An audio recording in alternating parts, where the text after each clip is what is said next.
Buenas noches, amigos. Nos da mucho gusto el que podamos estar nuevamente con ustedes.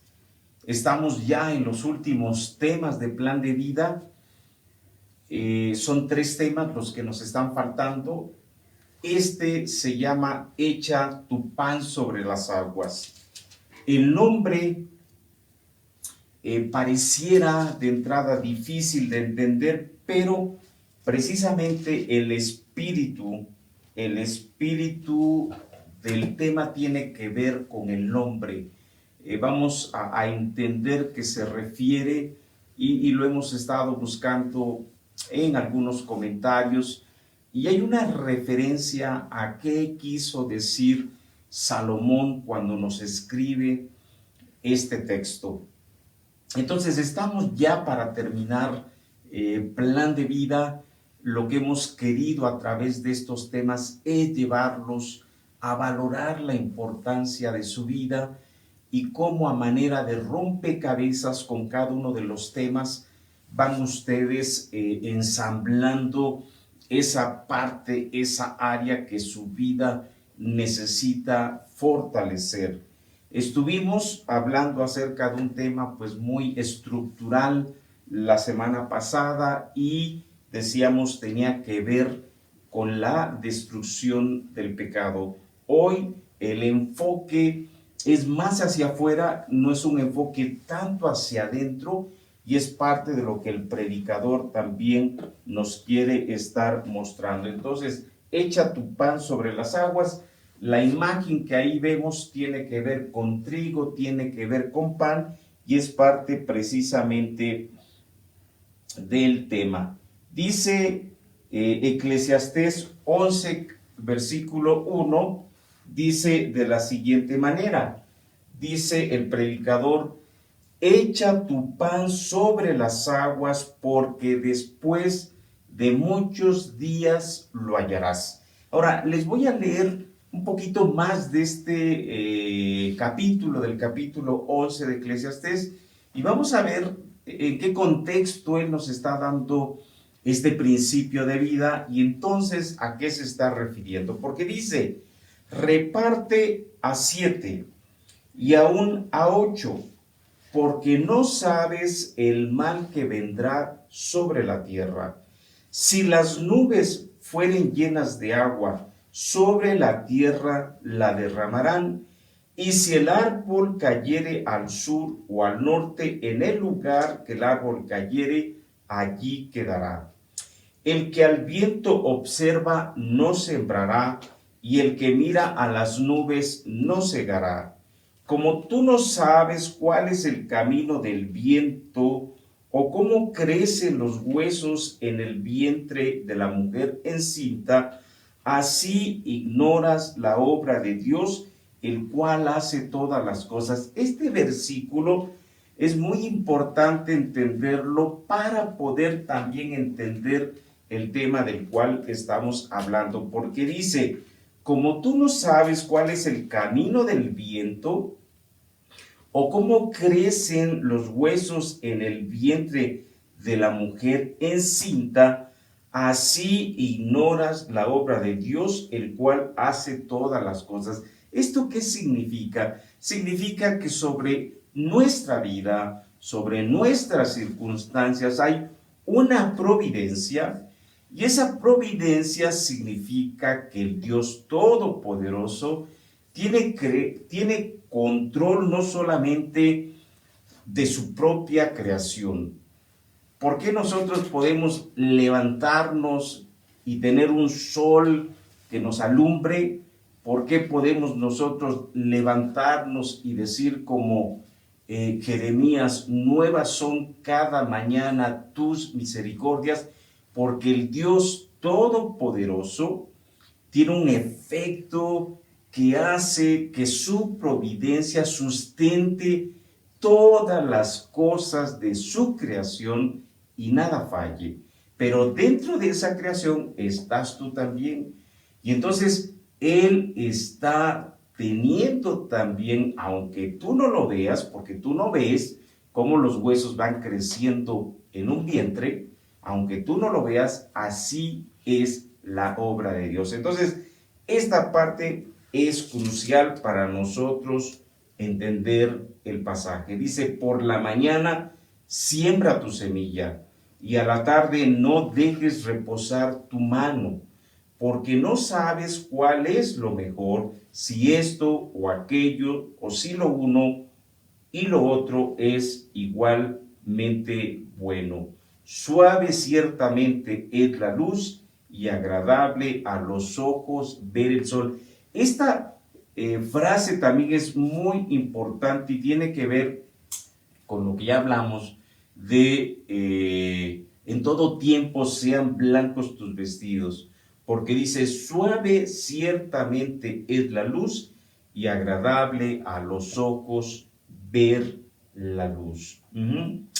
Entonces, ese es el contexto en el cual el predicador nos está diciendo este principio, ¿sí? ¿Cuál es? Si no se alcanza a leer porque está muy chiquita la letra, escuchen, yo se los leo. ¿Cuál es lo que el predicador nos quiso dar a entender en este texto antiguo?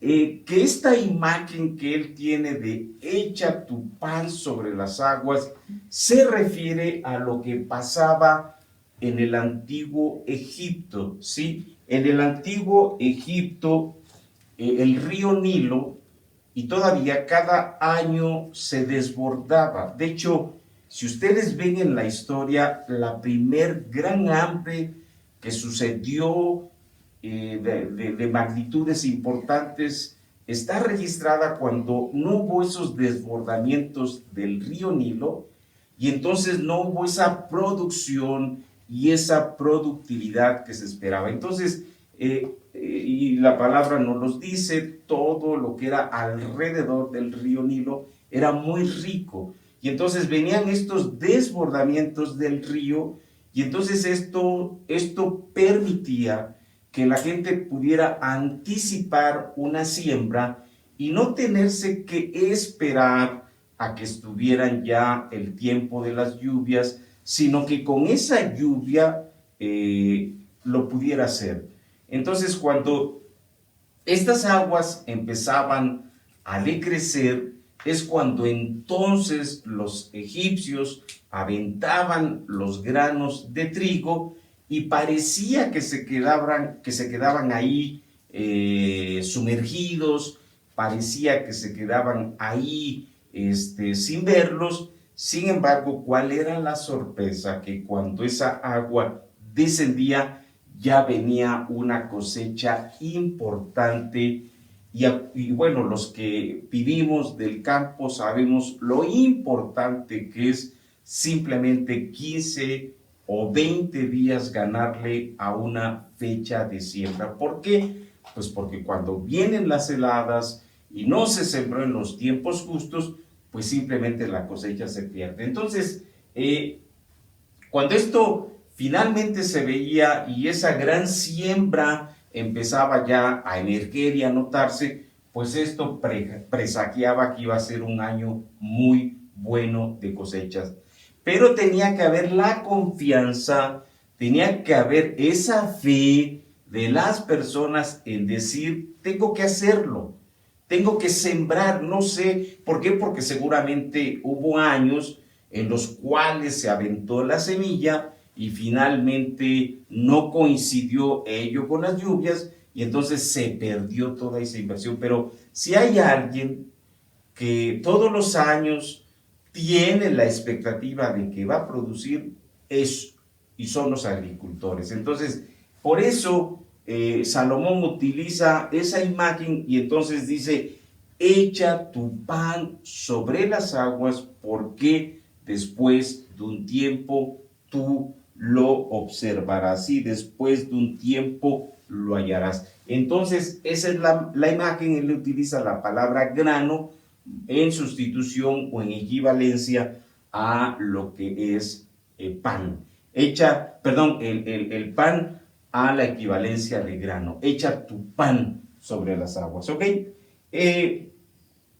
¿Qué significa y ya lo vimos. Primero, él está hablando y él dice, reparte a 7 y aún a 8, porque no sabes el mal que vendrá sobre la tierra.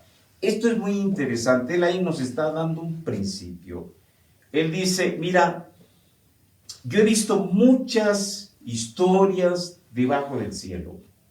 Yo he visto muchas vidas porque me he dedicado a eso.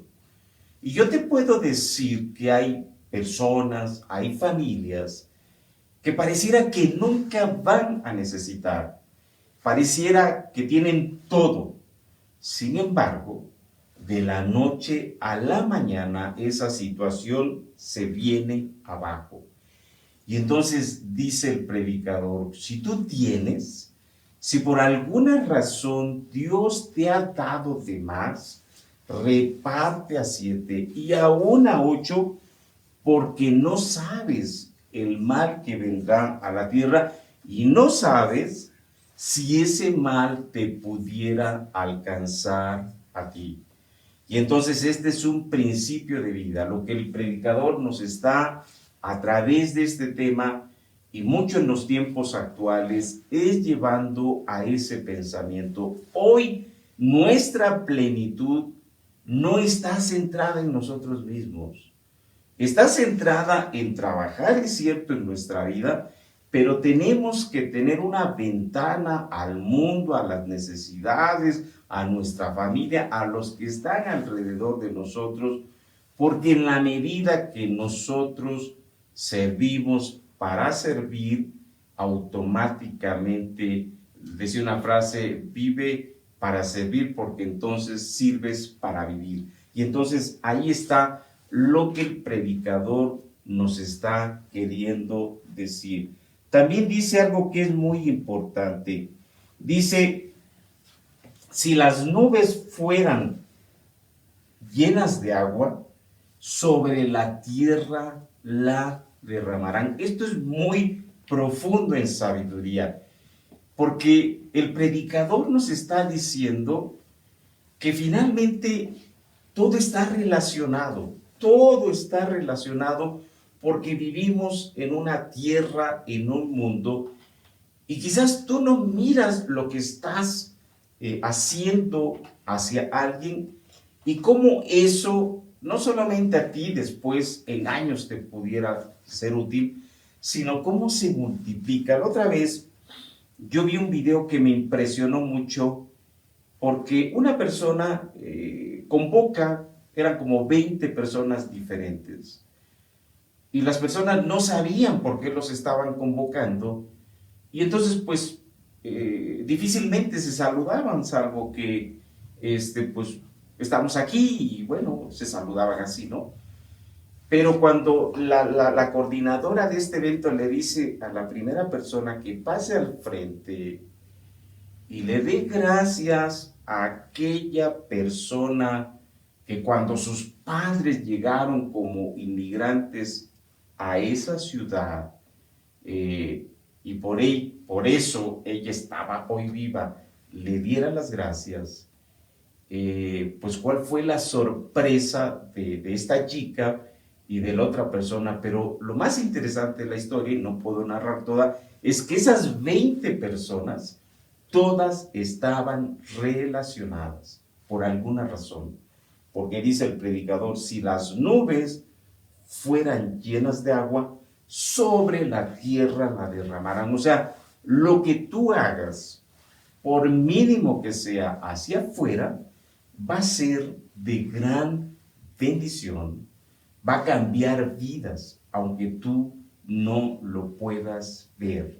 Sí, porque es el principio que también el predicador nos está diciendo. Y ve esto, dice, el que al viento observa, no sembrará, y el que mira a las nubes, no segará. Acuérdense que estamos en los tiempos rurales, pues donde no había un control del clima, por ejemplo. Hoy se puede producir artificialmente en términos de prolongar climas, temperaturas, pero en ese tiempo no. Entonces una persona tenía que tener la confianza de que tenía que hacer su trabajo. Hoy estamos pasando por días difíciles, ¿sí? Y de repente como que se nos nubla. ¿Qué tenemos que hacer? Y yo le decía apenas a mi esposa, hagamos lo que tenemos que hacer. Si mi trabajo es este, yo voy a hacer bien ese trabajo. Apenas viendo los videos que la maestra a mi nieto le envía, yo en verdad dije, qué gran maestra. Porque independientemente de lo complicado que está haciendo este tiempo, ella está haciendo su trabajo. Y entonces mis niños están aprendiendo y están contentos y aman a su maestra y están felices. Entonces así tenemos que hacer nuestra vida. Porque si todos empezamos a entrar en una etapa en la cual juzguemos, en la cual, ¿qué les diría?, nos desanimemos, dejamos de cumplir el espacio, la función, pero sobre todo el momento para el cual tenemos que estar ahí. Entonces, el que al viento observa no sembrará, y el que mira a las nubes segará. Entonces, hagamos lo que tenemos que hacer. Ok, ¿cuál es la propuesta de Salomón? ¿De qué nos está entonces hablando Salomón? Salomón nos está hablando de misericordia, porque es cierto, él también nos está hablando de previsión, él nos está hablando de confianza, él nos está hablando de arriesgarnos, él nos está hablando de hacer lo que tenemos que hacer, pero mucho de esto está sustentado en la misericordia. Por eso él comienza diciendo, reparte a 7 y aún a 8, porque tú no sabes el mal que vendrá sobre la tierra.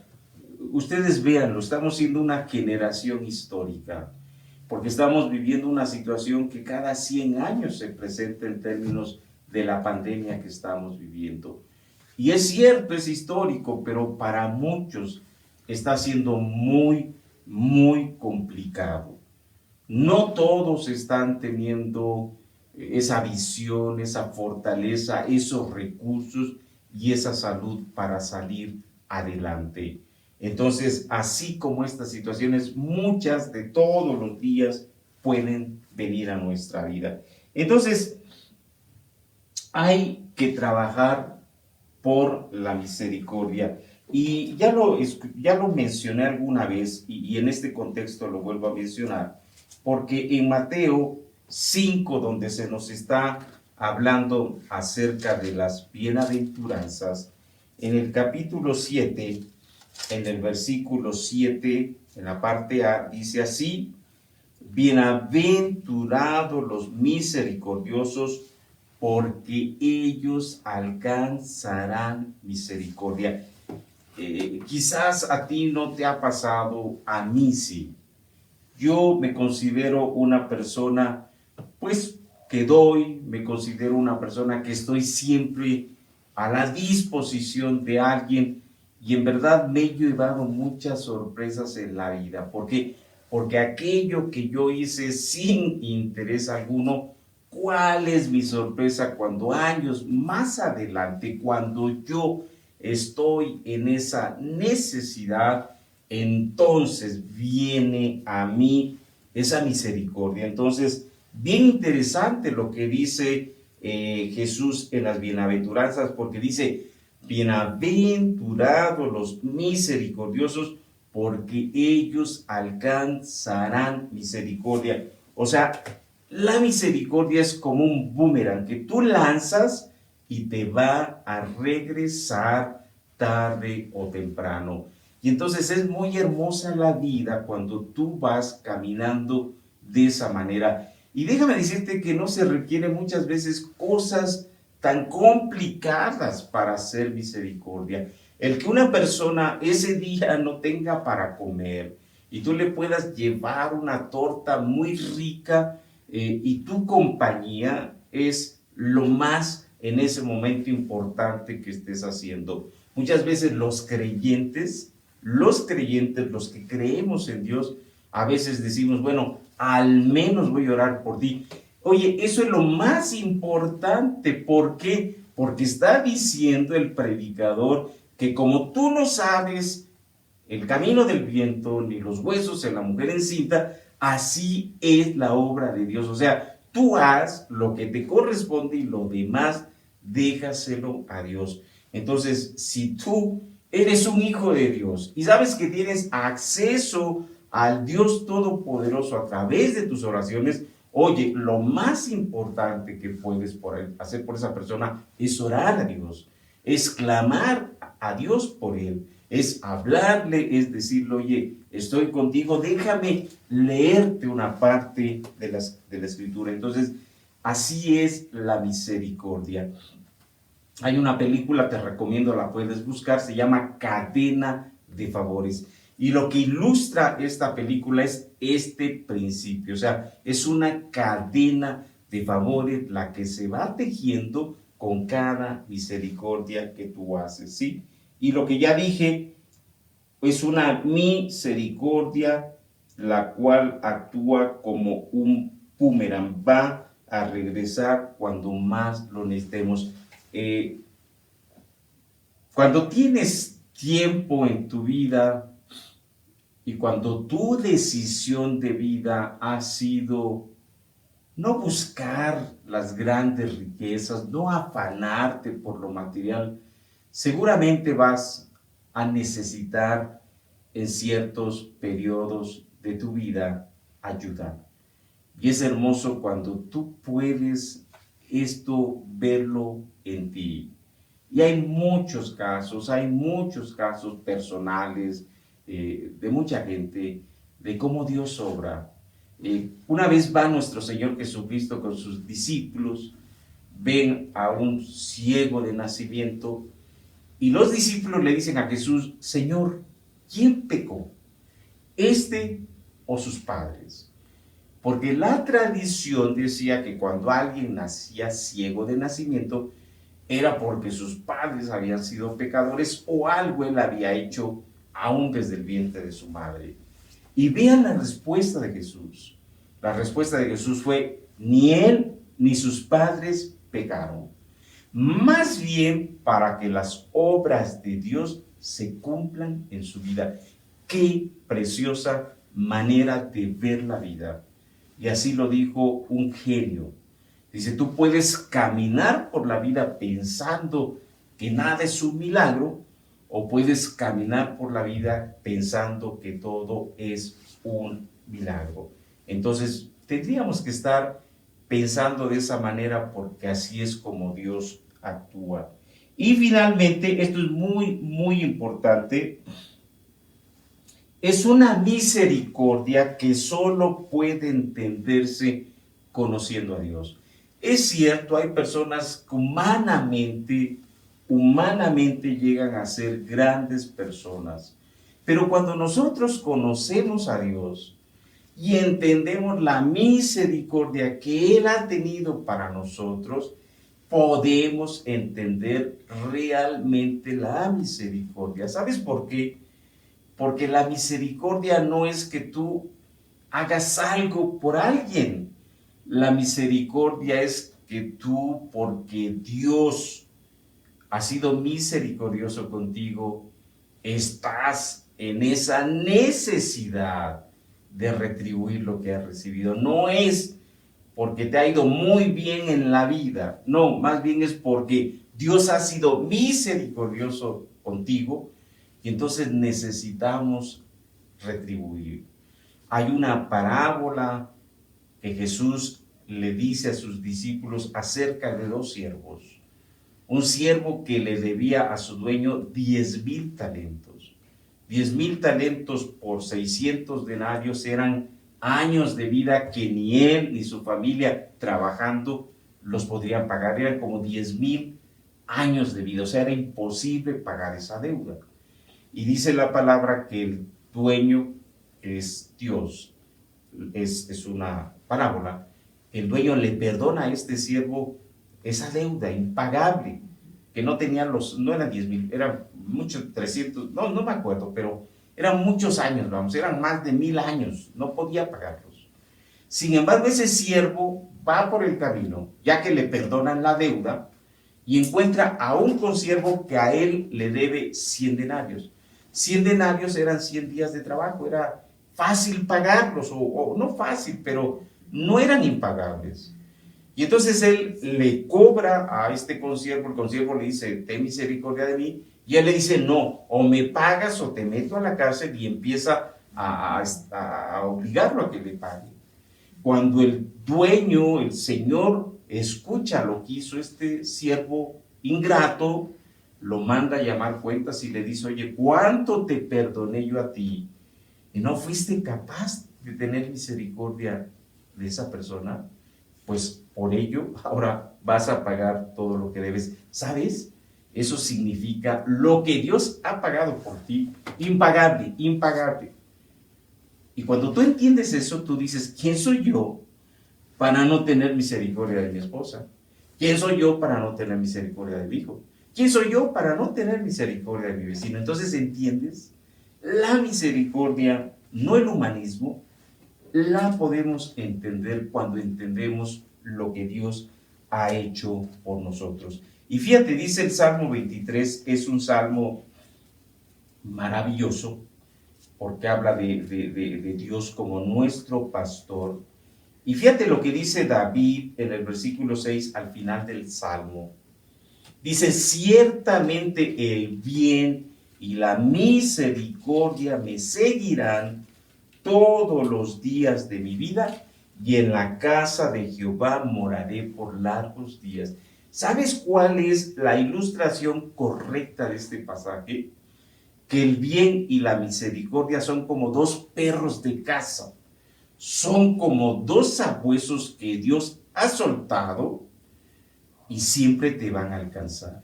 O sea, aunque tú no quieras, aunque tú digas, yo no quiero la misericordia de Dios, te van a alcanzar, porque dice, ciertamente el bien y la misericordia me seguirán todos los días de mi vida. Esto es precioso. Cuando tú puedes llegar a entender esta verdad en tu vida,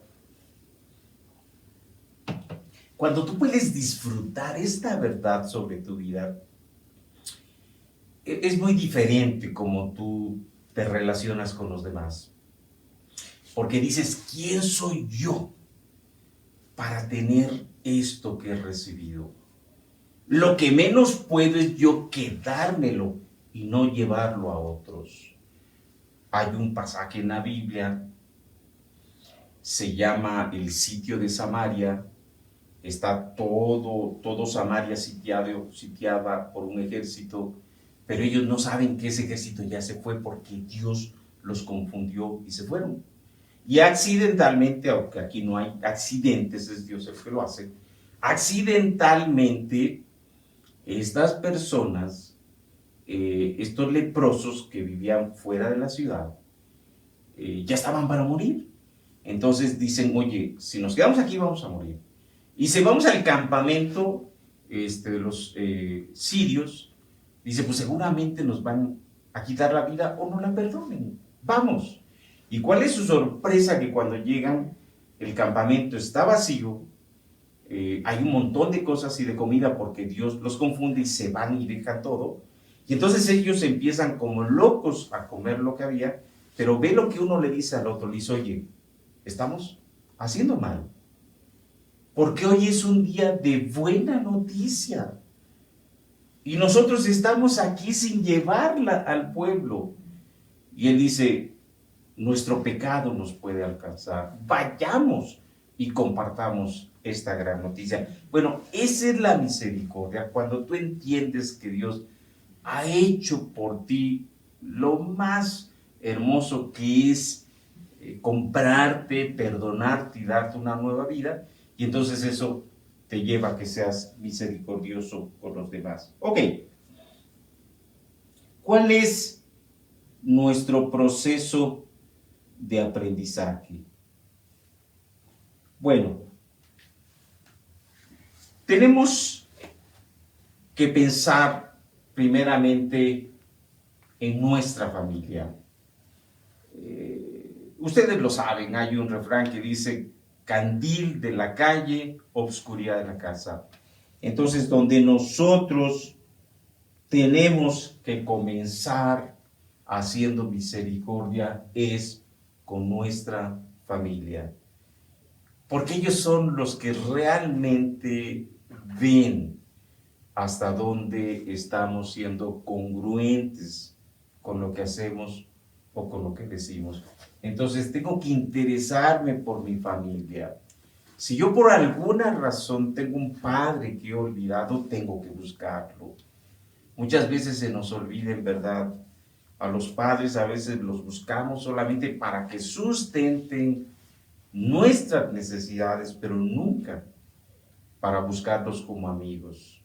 Una vez alguien me dijo, oye Juan, ¿cuándo has ido a buscar a tu padre al final de su trabajo? Y que tu padre cuando salga te ve y diga, ¿y ahora qué estás haciendo aquí? Y tú le digas, pues nada más vine pues, para pasar por ti, para invitarte unos tacos. Dice, ¿lo has hecho? Y yo le dije, no. Y entonces él me dijo, ¿cómo quieres que tu padre sea tu amigo cuando tú no estás siendo amigo con tu padre? Entonces hay muchos ejemplos que pudiéramos ver, pero una cosa es cierta, tenemos que repasar y tenemos que ver en nuestra familia a quien es necesario hacerle misericordia. Y te vas a dar sorpresas, te vas a dar sorpresas de que tus ojos empiecen a mirar hacia ellos. Segundo, necesidades en tu comunidad.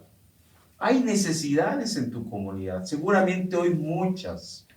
Tenemos que empezar a ver por esas necesidades, cómo yo puedo interesarme en mi comunidad y qué puedo yo hacer por ella. Hay muchas necesidades en términos de salud. Con esto de la pandemia, pues muchos pues han encontrado negocio para vender productos de salud y no es malo, pero tendríamos que estar pensando más en la necesidad y la satisfacción y la urgencia de atender a una persona que en el negocio. Y entonces hay necesidades en mi comunidad que tendría que estar viendo. No se digan necesidades en mi país. Una vez un presidente muy famoso de los Estados Unidos, John F. Kennedy, alguien le dijo que qué podía él hacer por ella, por esa persona. Y él dijo, no le preguntes a tu país qué puede hacer tu país por ti. Más bien pregúntate tú qué puedes hacer por tu país. Y miren, creo que Estados Unidos en gran parte, pues mucho del esplendor que lograron inicialmente fue por este espíritu de intrepidez, de aventura y de trabajo de los que llegaron a los Estados Unidos y que pensaron en su comunidad, no pensaron ni siquiera mente en su familia, ellos pensaron con una visión de país. Las grandes universidades de Estados Unidos, ¿saben dónde tienen su origen? En estos grupos evangélicos, en estos grupos cristianos que llegaron de Inglaterra a los Estados Unidos, es cierto, para evangelizar, pero también es cierto para ellos ser embajadores de Dios en esa ciudad, y entonces fueron construyendo sistemas de salud, educativos, en muchas de las áreas de la vida de los Estados Unidos, y por eso Estados Unidos llegó a tener el esplendor que tuvo y que sigue teniendo en la parte económica, pero no necesariamente en otras áreas importantes. Entonces, necesidades de mi país. ¿Cuál es la primera pregunta. La primera pregunta es, ¿cómo construyes la misericordia todos los días? No tiene que ser algo a veces en verdad tan complicado, porque a veces piensas, pues tendré que hacer una agenda especial para yo poder construir esa misericordia. No, en los mismos hechos cotidianos que Dios te permite vivir, ¿cómo puede ser esa diferencia? Yo me acuerdo de un gran empresario, don Lorenzo Cerviche, fundador de Bimbo. Él creó muchas obras filantrópicas, muchas. Una de ellas fue donde yo nací laboralmente, que es la Fundación Mexicana para el Desarrollo Rural. Y dice que una vez él fue a una plática y entonces una persona les dio un tema y dice que a él se le quedó la frase de este ponente, porque ese ponente les dijo: señores, por favor, súrbanse a la barra de sus empresas y vean lo que hay alrededor de ustedes. O sea, dejen de mirar solamente hacia su empresa y empiecen a ver hacia afuera. Y entonces él dice que esta pregunta a él le cambió la vida, porque él dijo: es cierto, si yo hago más por esa gente, finalmente mi empresa va a tener más resultados. ¿Por qué? Porque el que, como dice el predicador, ¿verdad? Que la lluvia finalmente a todos en ese sentido bendice. Entonces, ¿cómo la construyes tú? ¿Cómo tú te das la posibilidad de hacer misericordia con alguien que está en ese círculo cercano a tu vida? Puede ser alguien en tu trabajo, puede ser alguien en tu familia, puede ser una situación que alguien te ha compartido. En verdad, apenas alguien me comentaba de una persona que pues prácticamente con todo esto que se ha pasado, se quedó en postración, en depresión y finalmente murió. Y a veces no hay alguien que sepa y que sea oportuno para llegar a esa persona. Bueno, hay que tener nuestros radares como para decir: oye, acercarnos a esa persona y decir: oye, te invito a un café, ¿cuándo platicamos? ¿Cómo me gustaría poder platicar contigo? Entonces, ¿cómo construyes la misericordia todos los días? Esto es muy interesante. ¿Qué talentos has recibido y cómo los puedes multiplicar?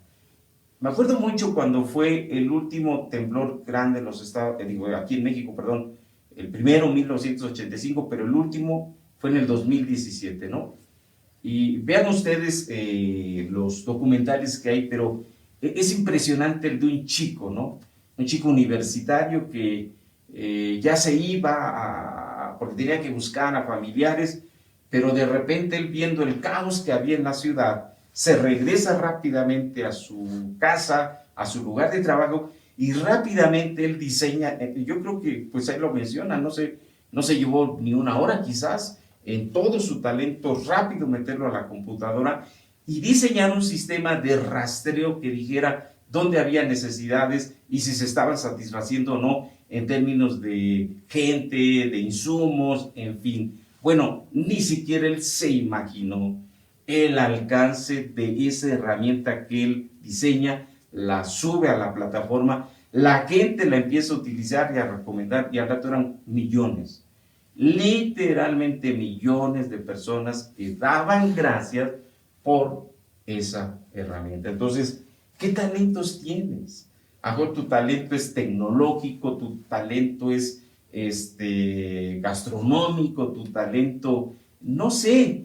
Aquí amarramos mucho de lo que hemos visto hacia atrás. Dios te ha diseñado único, y parte de esa unicidad es que tienes talentos muy especiales, y tenemos que utilizarlos. Es parte de esa misericordia que en algún momento la vamos a necesitar y hoy estamos en posibilidad de darlo. ¿Ha sido marcada tu vida por la misericordia de otras personas? Esta pregunta es preciosa, porque cuánta gente en verdad ellos lo dicen. Si no hubiera sido incluso personas que ni saben sus nombres, ni de dónde eran, simplemente se cruzaron en su camino y los ayudaron. Ellos lo dicen, esa persona en verdad no tenía por qué hacerlo, sin embargo, marcó mi vida. Bueno, déjame decirte que en la carta a los Hebreos dice la palabra que muchas veces nosotros sin saberlo hospedamos ángeles. Una interpretación de ese pasaje es que no nos damos cuenta en la vida de aquellas personas que cruzan por nuestra vida y son enviados de Dios. Y son personas que efectivamente tienen esa posibilidad de marcarnos, de ayudarnos, de rescatarnos. Entonces, ¿ha sido marcada tu vida por la misericordia de otras personas? Es precioso ello. Rápidamente doy esto muy rápido. Hace rato lo pasé muy rápido. George Mueller, una persona que decide darle su vida a Dios para cuidar huérfanos, cuando él no lo había pensado siquiera, fue de accidente. Sin embargo, en su testimonio, ustedes van a leer que él atendió a más de 10,000 niños durante su vida. Él lo dice en su biografía que cuando él era joven no podían poner media libra esterlina en su mano porque era un pillo, pero cuando él decidió darle su vida a Dios cuidando niños, dice que literalmente fueron millones de libras esterlinas que pasaron por sus manos para todo ese ministerio que él hizo. Dice la biografía que cuando él murió, iba el ataúd de papá Mueller, papá George por delante, eran miles ya, no niños, eran personas que ya habían hecho su vida, que se arrebataban el ataúd de papá George, porque ese papá George había marcado sus vidas. Entonces, te ha pasado a ti, es tremendo. Ahora, si esto es así, ¿cómo has retribuido tú esa misericordia? O sea, ¿cómo la has tú transminado? Miren, muchas veces uno lo llega a decir. Uno incluso cuando está en una situación de apremio, uno llega a decir, incluso decirle a Dios, Señor, si me sacas de esto en verdad, yo voy a hacer esto y yo voy a hacer aquello. ¿Hasta dónde quizás tú has dejado pendiente una misericordia que a ti te dieron y que no has retribuido? Y que es importante que hagas, porque miren, lo que yo hace rato decía, cuando tú haces esto, puedes estar dándole apertura al área de tu vida. Déjame decirte eso. Esa plenitud que tú andas buscando está en esa área desconocida que tú nunca sabías que tenías los elementos para ella, pero que cuando por alguna razón se abre, automáticamente dices, wow, este era lo que yo andaba queriendo. Por ejemplo, Visión Mundial, una organización cristiana mundial. Pero ¿sabes cómo nace Visión Mundial? Cuando el fundador, después de la guerra, quiere a unos niños que él quería que le protegieran, va a un orfanato y él pide que le cuiden a esos niños. La monja que estaba al frente de ellos le dice, no puedo, y le cierra la puerta. Él se enoja y vuelve a tocar. Entonces la monja viene y le dice, vea cuántos niños tengo. O sea, no le puedo recibir más. Y él le dice, bueno, y si yo le mandara una cuota mensual, ¿de cuánto sería para que usted los pudiera mantener? Y ella le da una cuota. Bueno, ahí nace el concepto de Visión Mundial. ¿Por qué? Porque esa persona se regresa a los Estados Unidos y él dice, yo tengo que hacer algo por estos niños que se quedan sin hogar. Y hoy Visión Mundial, ese es su espíritu a nivel mundial. Ok, y finalmente dice, piensa en una forma concreta de hacer misericordia y pruébala. No hay otra.